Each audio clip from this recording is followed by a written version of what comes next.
welcome to our homely little tavern. It is I, the fabulous and renowned bard. I have some grave news, I'm afraid. It is time for me again to go on vacation. Do not look so glum. It will just be a short trip, and it will provide me with fresh and new tales that will come your way. We all deserve a vacation now and then. The only question I have now is where and what to do. Perhaps I go to Atlantis. But no, that would be terrible, as all the drinks would be just too salty, not to mention exhaustive from interdimensional travel. Perhaps an island paradise. No, it would be too relaxing, but I crave adventure and excitement, not languor and indolence. Why must this be so damn difficult? I would like to rely on the past, for most interesting activities and locations are all dead and gone. But perhaps there is something that I overlooked. My fabulous audience, I need your help with this virtuous mission. I shall use the gold piece from my piggy bank to pay the stygian ferryman in allowing us to do our research by again peering into the past of Ramble Shamble.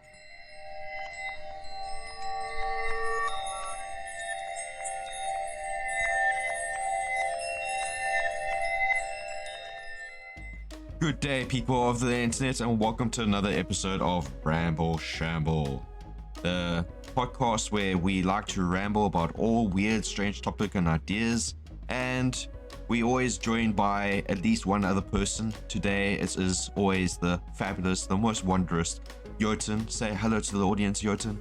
Hello, everybody. Yes, and because this is a fabulous episode, look, I'm going to be honest. I'm going to be honest right from the back. I think I'm going to lose completely in this topic of the debate.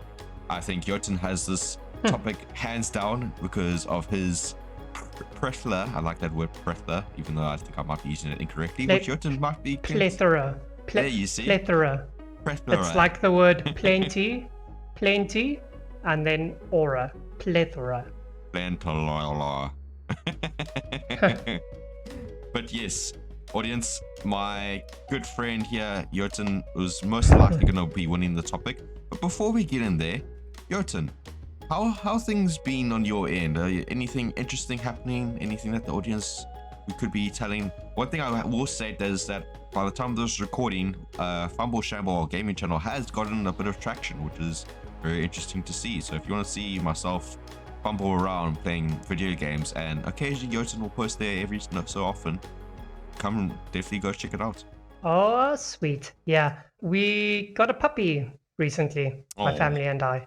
So she's been keeping us very busy, although she is a massive terror inside the house because she loves ambushing us, which is fun for her, I'm sure, but keeps us very busy and requires constant vigilance.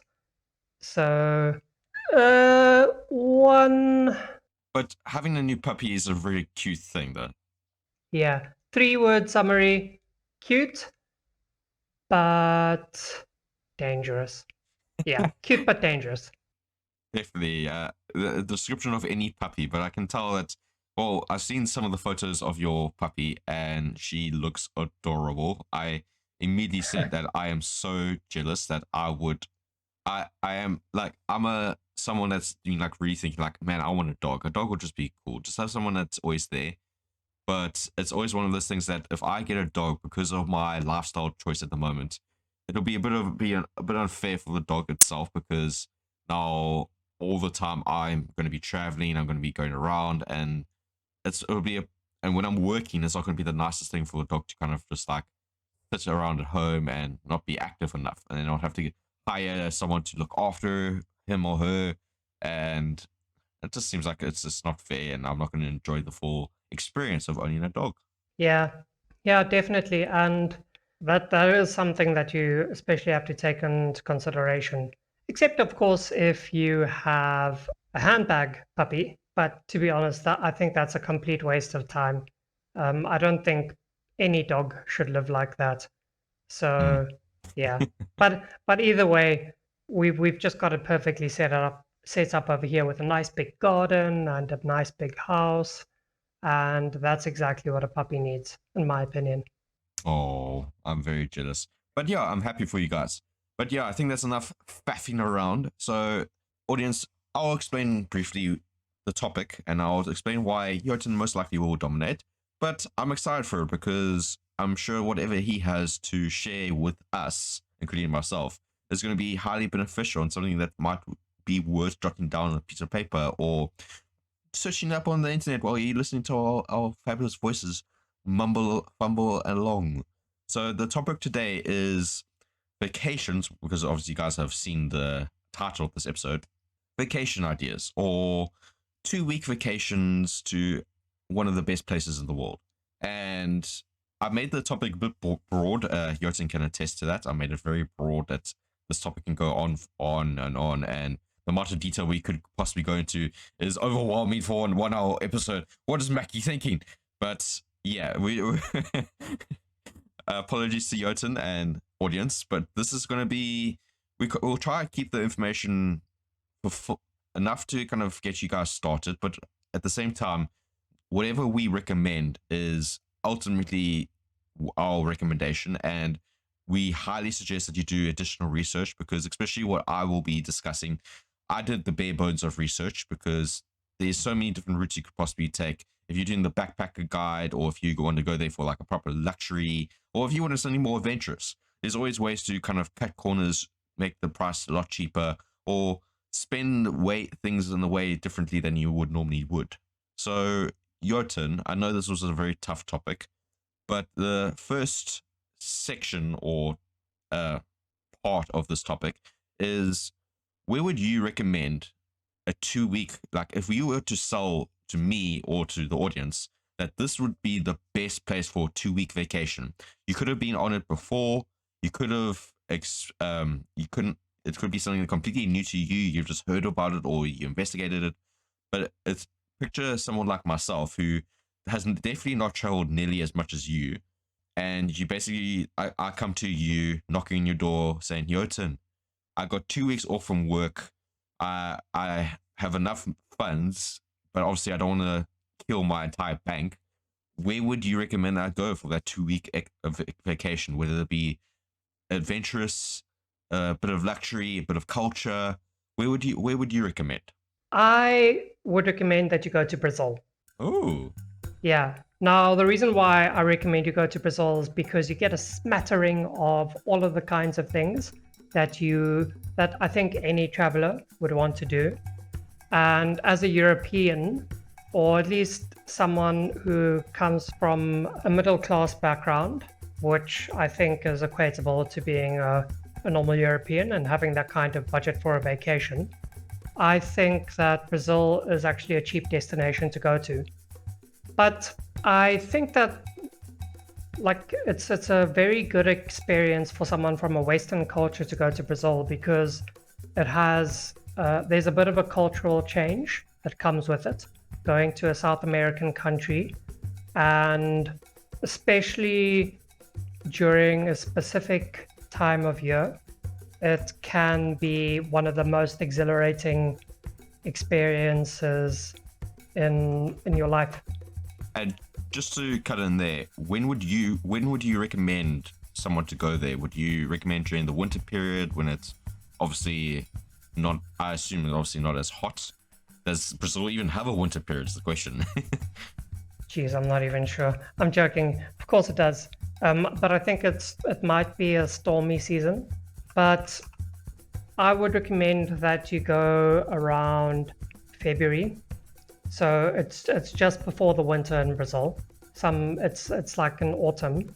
But the reason why I recommend you go there around that time is because, well, actually, I would say more mid-January to the end of February.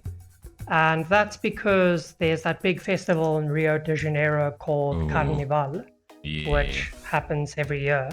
And it's a week-long festival, but in the preceding few weeks, there's also constant festivities happening. And so I think that if you aim to go there before Carnival actually happens. But during those festivities, then you avoid the harsher winter climate. And I would actually recommend that you leave Carnival for the end of your trip, like the last week. And the previous week, I would recommend that, and this is the other reason why I chose Brazil, and this is for the adventure seekers out there, because there are some really amazing things you can do, including hikes, which is you can like head up Sugarloaf Mountain, which is a hike right by Rio de Janeiro. So maybe like the last day of your first week. And then before that, Brazil is massive. It's got the Amazon rainforest, and that's like one of my bucket list destinations, and I really think it should be for anybody. So I would probably spend a couple of days hiking in the Amazon. Of course, very well-known routes, or like a boat trip or something like that, because it's the Amazon freaking rainforest. There's all sorts of bugs and dangerous stuff over there that can really mess you up. But it's just so beautiful, and I love nature so much that even if it's, let's call it a very sanitized hike, I think it would be worth it to go there and just experience the beauty of it. But then there's also an awesome place called Iguazu Falls, which is a beautiful waterfall, or like series of them in the Amazon, which is 2.7 kilometers or 1.7 miles long. So 275 waterfalls amidst the lush green jungle of the Amazon. And that just sounds like such a dream to me, to just go for a nice long walk around there. So that's basically what I want to do, or what I think someone should do. So, and I mean, you can imagine all the fun things you can do in the Amazon there.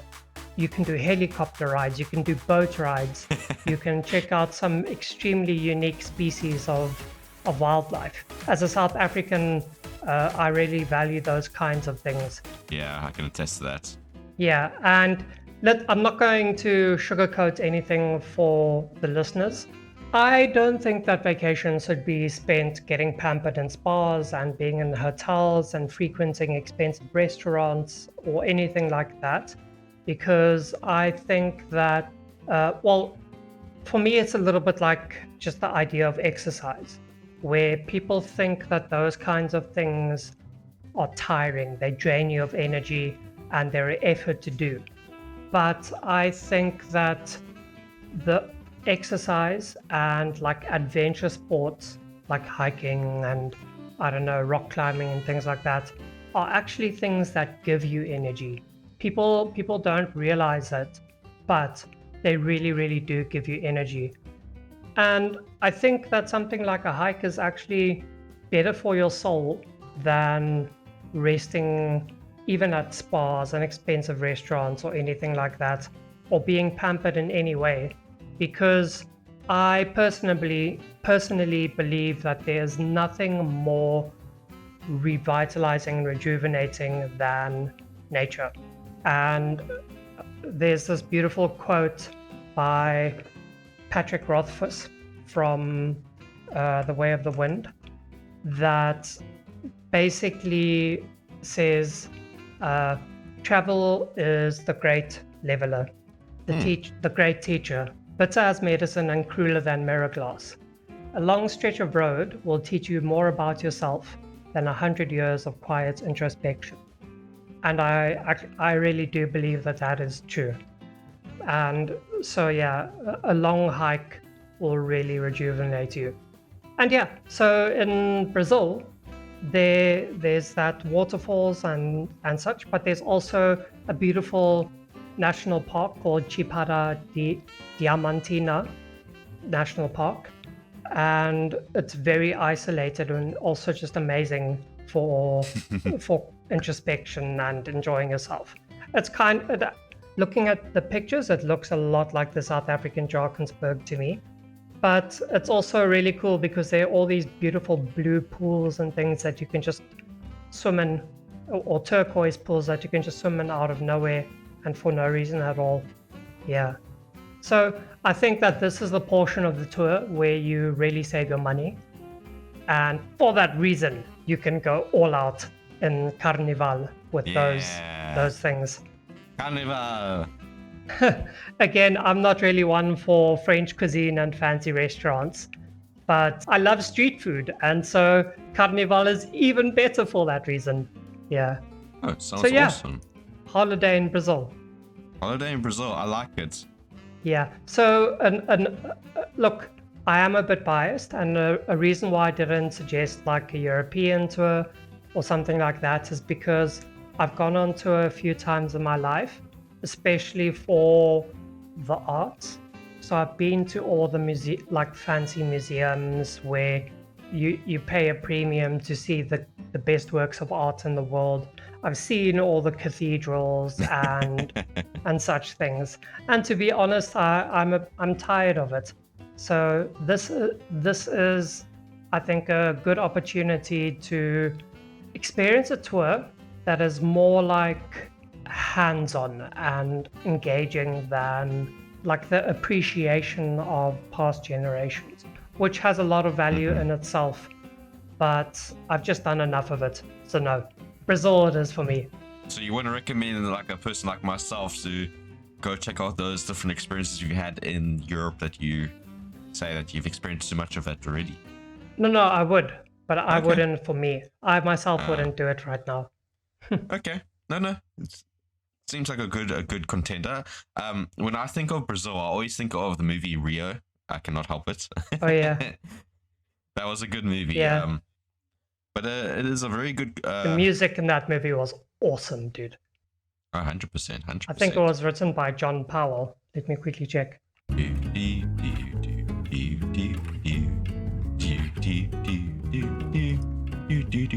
Yep, I'm correct. John Powell. I love that music so much. I actually downloaded the full soundtrack when I was in high school and listened to it whenever I needed to chipper up. Oh no, and I will say that one of the highlights is definitely in Brazil is that the carnival, and it is definitely something that I would like to, for personal self, like as well, go experience. But I am aware that Brazil is also has its fair of pickpocketers, so that is one of the downsides I will nitpick about the carnival is that you get so blown away by this like amazing attractions and these happy people that if you don't look after yourself and your belongings, they can maybe be pinched. but definitely worthwhile, 100%. Any recommendations like in terms of avoiding that kind of pickpocketing? How would you like if I were to go there? What would like kind of protection? Would you say only take cash money and enough for you to kind of get around? I would never recommend taking a lot of cash with you anywhere, let alone when you're touring. True. Because you can, if someone takes your entire if you decide you're going to only pay cash and that's your pocket money for the tour, then you're going to have like, geez, I don't know, 400 euros or dollars or pounds on you, and if that's taken, then it's gone. Goodbye. But if someone takes your wallet, and if they take your wallet with cash in it, it's going to be the same story. The only difference is that you lost cash. But if they take your wallet without cash, then yeah, they still get your card, but that would be the same situation with cash. But either way, you can always cancel a stolen card and get those any big transactions reversed with that card that was stolen as well. My recommendation is don't wear a fanny pack. You're going to stand out as a tourist, or even one of those like strap on, like, I don't know, wallets or whatever that go across your chest or something, because you stand out. Look like a local. That's my advice. Wallet in your pocket. Wherever you are in the world, just street smarts. Don't be a fool.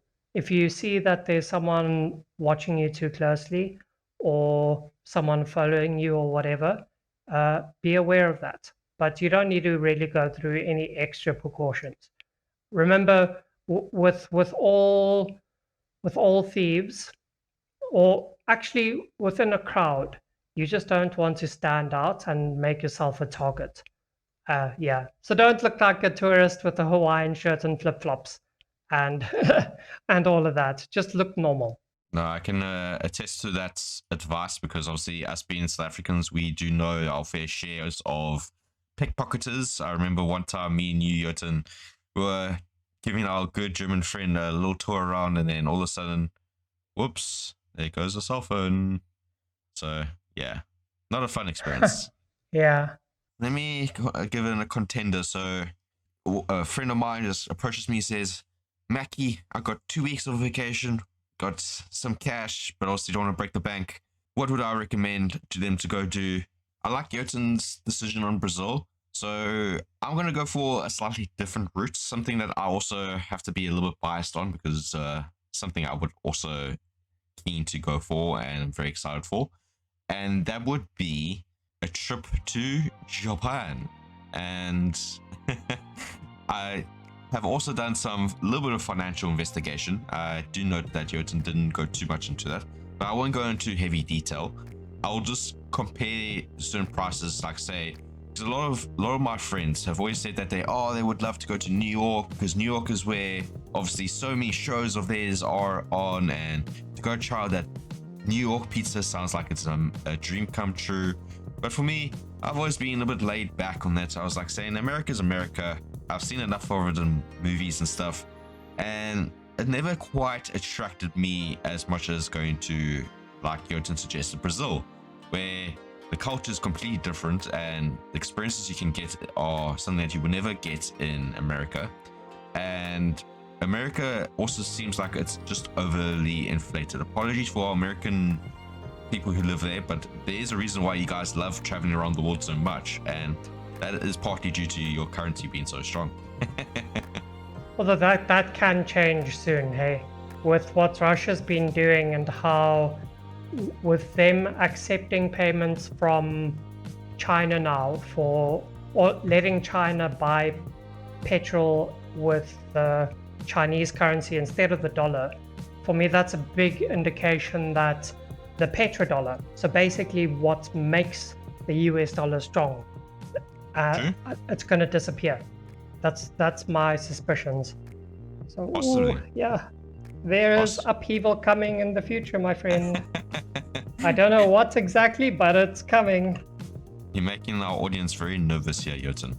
But yes, audience, whether the price is, look, I also kind of predict there because no currency can stay strong forever. Look at the pound, it also depreciates and depends on world circumstances. So we can never 100% guarantee, but yeah, I agree with Jotun. You have to be concerned, you have to be aware of these kind of things. But nonetheless, so Japan is my choice. And I've compared pricing between a 2-week Japan trip compared to a New York trip. So New York would be one of the cool places I wouldn't mind going to. But like if I were to go to Japan and perhaps maybe Tokyo, and I did a quick price analysis, and then you can hear all the papers shuffling around here.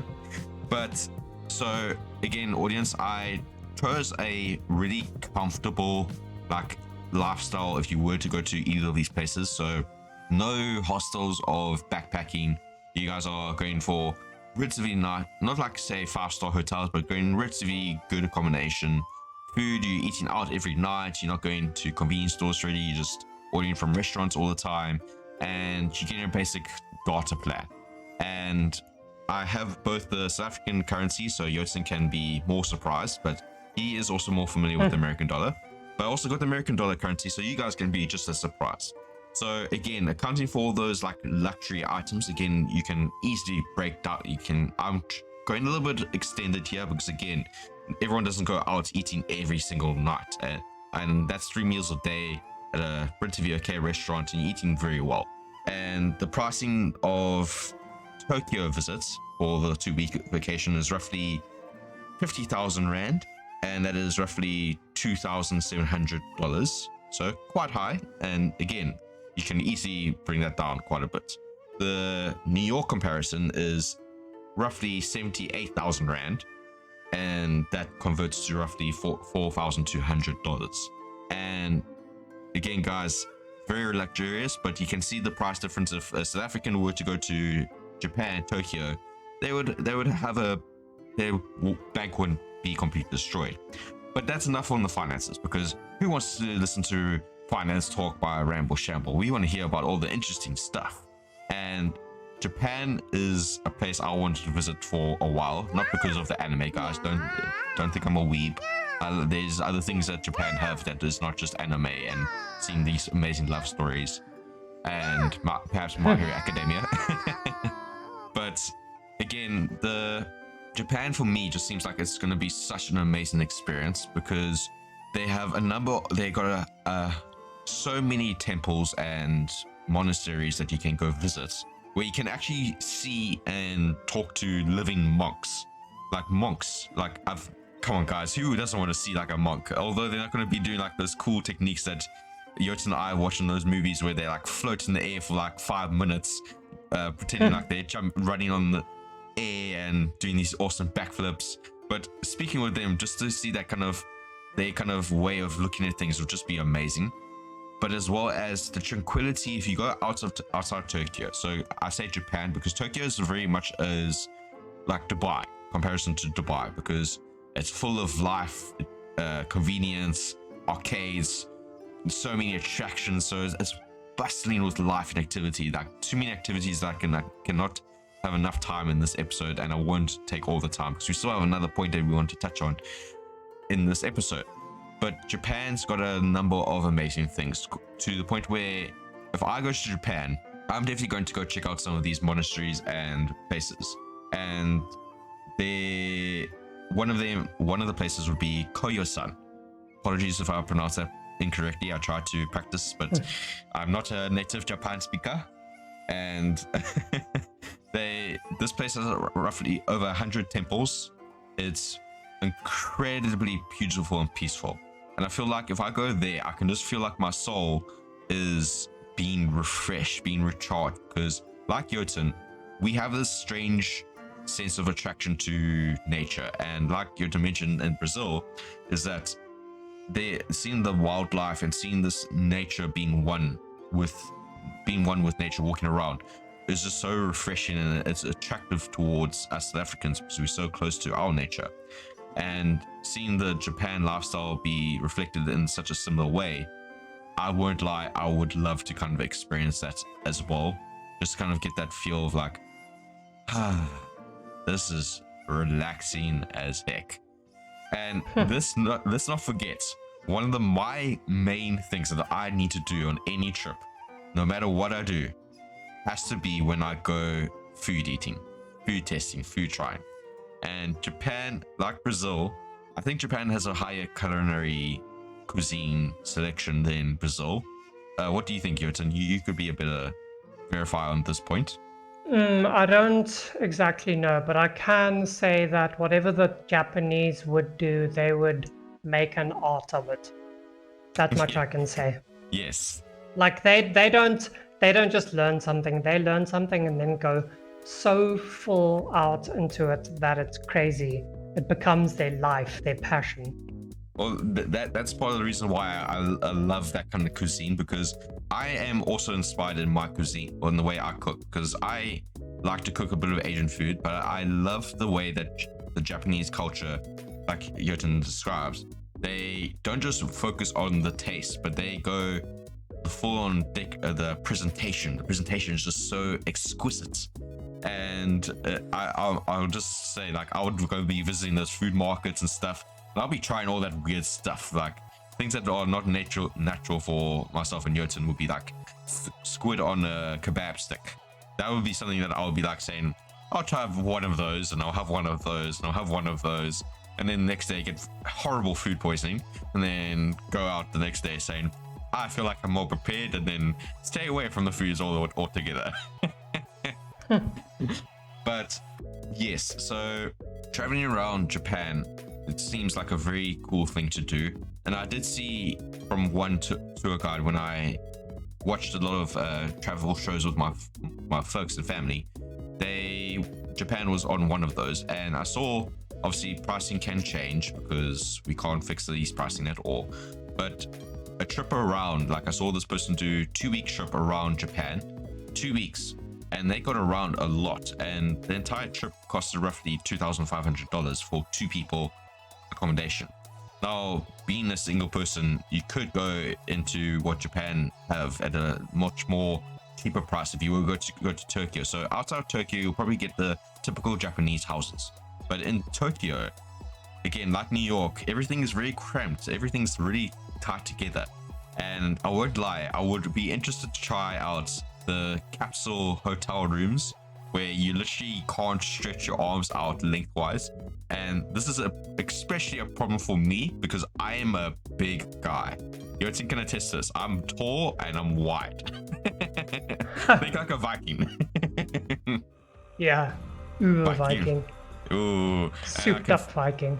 And wasn't it you, Yotin, where I said like if I were to go to the Asian culture, they would just like look at me like a tall giant and want to take like photos with me and all that kind of stuff? Probably. They probably would. But yeah, that is something that I find very interesting. So out of all, I think a trip to Japan, if you have 2 weeks off, you don't want to burn your bank account. And again, guys, the pricing I gave at the beginning of my talk is not fixed. It's very basic expectations. I did general pricing from South Africa to Japan, and I did the converse the other way around of, say, people who are more attracted to American lifestyle. They would think, oh, let's go to New York. And obviously, New York is a very expensive place, but comparing New York to Tokyo, you can see the pricing is a bit, the kind of stuff that you'd be exposed to would be very similar. And I just think that the culture in Japan is just something that I would be more kind of comfortable with, just because America can be quite fixated on certain kind of, you have to do this right, you have to do this right. But I feel, well, from the research I've done, Japan's culture seems to be a bit more open and understanding that you're a tourist, so we can still get away with a few things, but at the same time they realize like you're a tourist, so they're not going to really bother you too much. But yes, that is my submission. Anything from you, Jotun, before we move on to the next point? No, not really. Was I that amazing? Is that what I'm hearing? Amazing, Mackie. So, well, I think the two differences, or the for me, the differences in the cuisine between the two is that, like in Brazil, I think it's a lot more laid back. Think street food, and whereas in Japan, I think it's a bit more like sanitized, or like not even restaurant experience, but clean, if you can put it that way. But either way, in Brazil, there's the Brazilian barbecues to look forward to. But in Japan, there's the sushi. Yeah, to be fair, to be comparing, it's like it's South Africa. I think South Africans would like Brazil food a bit better because we like our meat, we love our meat, and Japan, they don't have like large quantities of meat. They generally do like slivers of meat, and it cooks it very well, and they pair it with other flavors and other foods. So if you're looking for like an all meat diet, Japan is going to be a bit of a challenge unless you really enjoy the seafood. Yeah, I think so as well. But then, okay, so that is our point there. Jotun, we're going to move on to the next point. Next point, I would like you to go first, if you do not mind, because I love your explorations. This is more, what is your next personal trip that you plan to do? It can be any duration. It's not fixed to 2 weeks.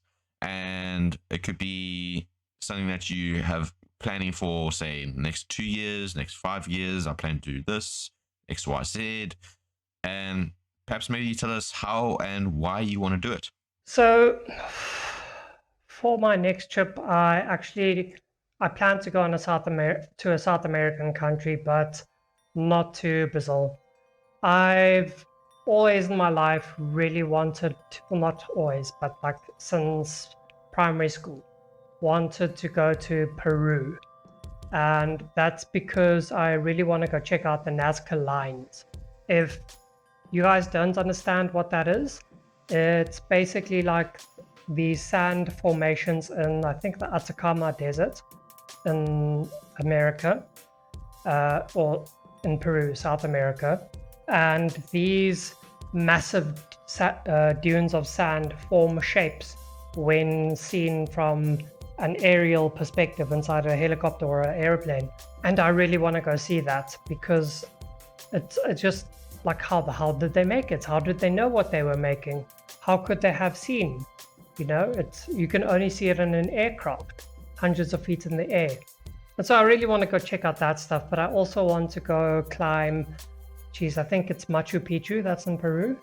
Yeah, but whatever is there, yeah, it's Machu Picchu. I want to go climb that to go check out just the ruins and the history behind it. I am an archaeologist, and so that's really something that appeals to me. Plus, there's still the South American food.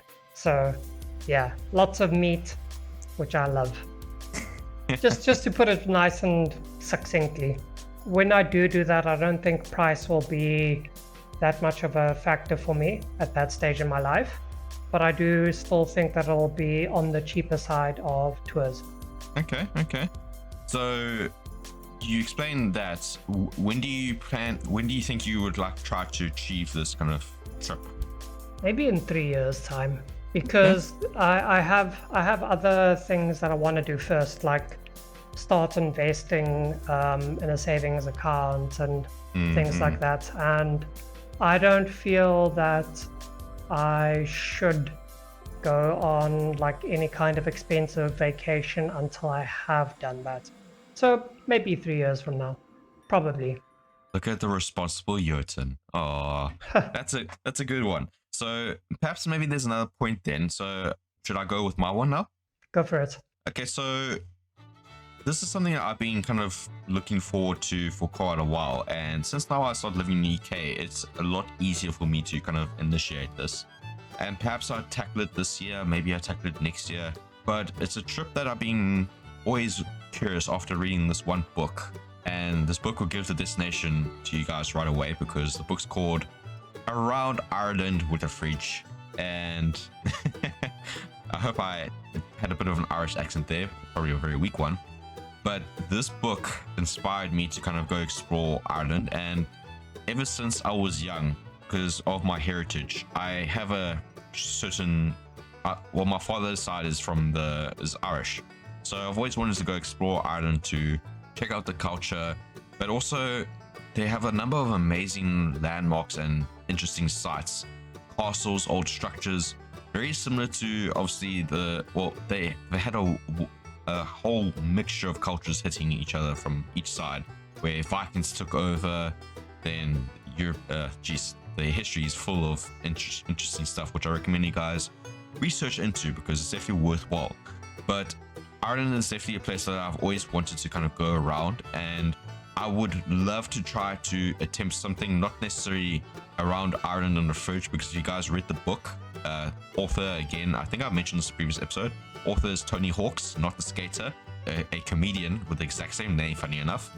Aha, hee hee. But the whole experience is something I would like to try, is just to travel around maybe a certain portion of the circumference of Ireland, or check out some major landmarks and really do a proper backpack trip. And that would be seen if I could fit 2 weeks, possibly 3 weeks. That would be the whole month. If I am able to achieve the month, then I will try to do around Ireland without a fridge. Probably a little, maybe I'll get something from South Africa and say around Ireland with biltong or something like that, just to make sure that it's not trademarked or anything.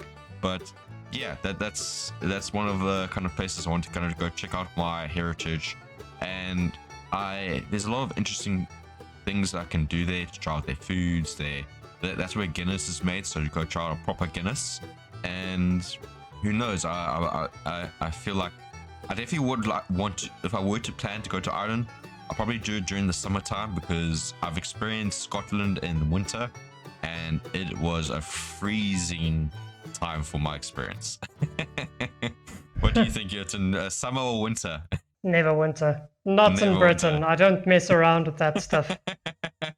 Yeah, that's the kind of stuff that I had to kind of, I will say, since my trip to Scotland during winter, I am more accustomed to the cold, because when I went back to home in UK, I realized that, hey, this is not as cold anymore. And I realized, crap, That means when I go back to South Africa to visit family and friends, I'm going to be sweating my ass off now.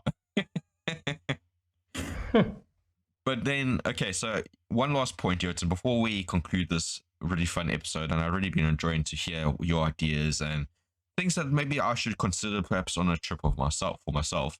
But since you've been around, Jotun, are there any places you would recommend against going to based on your travels that you've been to so far?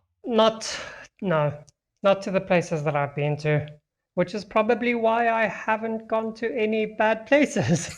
But have you heard of, okay, let's rephrase it. Have you heard of any places that you would caution people, not to like prevent them, but caution people, just make sure this is something you actually want to do situation? Don't go to any places that are currently experiencing civil war Yes. or political upheaval of that kind. So I really want to go to Egypt one day, but I'm not entirely sure what their political situation is right now. When I wanted to go a few years ago, there was a lot of dodgy stuff happening in Cairo, so that was a no-go for me. And although I'm not sure about these rumors, I was also considering going to Iran because of all the archaeology there. Yeah, because of all the archaeology. And apparently they have a super nice and generous people as well. But there's a lot of border stuff with Afghanistan, I think, and like human trafficking things that I heard about. So I got very hesitant as well. But that's all I can think of. But you've been to France. Aren't the French a little bit, if you speak English to them, they're a little bit like hesitant to help you? I've heard that from my school days where like, if you don't speak Afrikaans to them, they're going to look at you. I think that's just American. If they hear that you're American, I think it's different than if you're like just normal English. I think that's the case, but I'm not entirely sure. They were totally nice to me and my family when I went there. But then again, we actually look like Europeans and we have a French surname. So I don't know, bro. Okay, that's interesting. So do you think my English name, real name, not Mackie, would have a bit of like confusion, or do you think they would be okay with a English name coming to them and asking them for assistance, because my language skills are horrible unless it's English? I don't know, my friend. I guess like you might be one of those. You might be one of those irritating tourists that like struggles to communicate or something. Your best friend might just be Google Translate in that case. Well, that was actually something I was going to lead to next, is that I do know that for people traveling also, like obviously something that would be a bit difficult for me if I were to go to Japan is the language barrier. And one of the things that I see a lot of travelers do nowadays is that they have that little translator app on their phone. And I've seen the advertisements where you say one thing, then you point it at the person hears what the app tells it in their native language, and then they say something, and then you bring it back to you. Do you think that's quite an effective immediate tool? Do you think it's a bit weird? What's your opinion on that? No, I think that's just an amazing thing. I don't think that anybody will have a problem with using that to communicate. True, no, 100% true. But yeah, some of the places that I would caution people to go to without obviously properly exploring and understanding things about it is the Philippines. Now, I have spoken about before that the Philippines is incredibly beautiful. The people are very kind, very welcoming. Fruits are probably amazing. But I do caution people when they travel from island to island. So in the previous episode where I said that Philippines has over 1,000 islands, and sometimes some of those islands are flooded because it depends on if it is the monsoon season or if it's summer. Again, they don't have winter. Now, why I caution people is that the further south you go to in the Philippines, the more likely you're going to come across pirates. Not like the yar pirates. Pirates where human trafficking is involved. They will ransom you to your family and friends to obviously get you back. And there's a lot of things that you should just be very cautious about. And again, guys, it's something that you can obviously check out. But I'm with Jotun, is that it depends on, you need to make sure that you know where you're going, know what if there's any kind of like civil wars or cultural wars happening at the moment. And the further south you go in Philippines, you must just be aware that it gets a little bit more rural and a little bit more like what happens here happens here. No one around the world's gonna hear you until we contact them to kind of you buy yourself back. Pretty scary. Jeez, that's bleak. It's bleak, dude. It's bleak. Down in the south of Philippines, it's bleak. But yeah, think of like Far Cry 3. It's exactly that situation where a group of friends are having a party, and then all of a sudden your friends are gone, and you're running around fighting tigers and gaining the skills, and who knows, you might get those supernatural like ejection drugs to boost your stamina, whatever. But that's Far Cry 3. It paints a really, funny enough, really realistic picture. Okay, I think that concludes our trips around. Is there anything before we start our usual end notes, Jotun, about vacationing? No, not really. Have fun. Yeah. Oh, don't ever spend any time in your hotel or your accommodation except for sleep. That's all I can say. I agree with that, and that's exactly what I did in Scotland. I bet the only time I stayed in my hotel room is when I was literally felt like, oh, I'm so cold, I think I'm a little bit sick, and I said, let me just sleep. Woke up and I'm like, okay, let's go exploring. Still a bit sick, but let's go exploring. But yes, guys, if you guys enjoyed this episode, we really do appreciate you guys, whatever platform you're listening on. Again, we try to post this on every podcasting platform, Google, Stitcher, Spotify, Apple. Also share these on YouTube at the same time as the main episodes come out. And you guys can obviously rate, comment on the episodes. And we really do appreciate you sharing out the fun times and chats that we have on Ramble Shamble. And perhaps that will reduce the amount of times we need to advertise this end segment or beginning segment or both segments that we do on pretty much on every episode. I decided to keep it to the end because I know this is a fun topic and I really wanted to get right into it. And again, guys, we do try to post these episodes every Thursday. Thursday is our best way of kind of getting it out to you guys on a regular basis. And if we can't post out an episode on the Thursday, the best way to find out is to join our Discord, because in there you can chat with us, game with us, perhaps join us in a podcast episode, and most importantly, share the answer to the question, which I'll leave Jotun to do it because he does really good. This is the question we're going to ask, and this is we're going to perhaps chat about in our smaller but very fun Ramble Shamble. Hello everyone. So please respond to the questions that we ask you inside the episode, because that is how we get a contribution from you and how you can help make our content a bit more interesting. We can't think of all of the responses under the sun for a specific topic, and because of that, we need your help. Please let us know what your answer would be to the question. So like a 2-week vacation, where's your ideal destination and your highlight activity for that? Where would it be?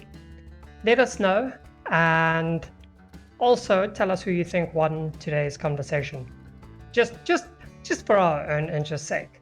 Anyway, we choose our favorite response that you guys give us, or we go with the one that you guys upvote the most if we concede that there is a overwhelming, not a unanimous, but overwhelming lead for one particular response, and we just talk about that 10, 15, 20 minutes, who knows, but we'll have a bit of a talk about that and release it in a separate playlist called Ramble Shamble.